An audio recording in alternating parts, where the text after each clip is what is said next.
EP budgets बनवतं, पण त्या बजेटसाठी त्यांना एक ओव्हरऑल आता मार्केटमध्ये काय रेट चालू आहे, आता टीम्स म्हणजे आता उद्या EP will talk to may be the HODs, head of departments, पण he is not going to call every vendor or he's not going to call every technician to ask their availabilities or to ask their monies. So that is something I have to do for my EP.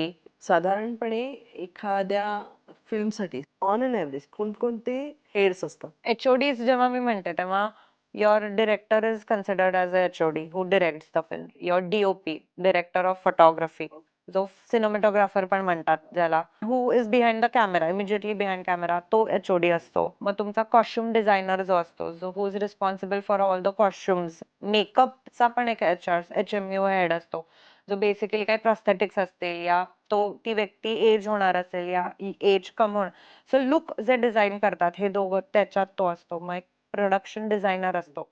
So basically जे sets बनतात या live location जरी असेल त्याचं propping जे होतं त्या सगळ्याचं डिझायनिंग जे करतो तो प्रोडक्शन डिझायनर असतो. मग त्याची पण एक टीम असते जे ऍक्च्युली ऑन ग्राउंड काम पण करतात. कोरिओग्राफर असतो, डान्स सिक्वेन्स असेल तर, ऍक्शन सिक्वेन्स असेल तर ऍक्शन डिरेक्टर असतो. ह्या सगळ्याचं कोऑर्डिनेशन हे लाईन प्रोड्युसर करतात. Line producer, yes.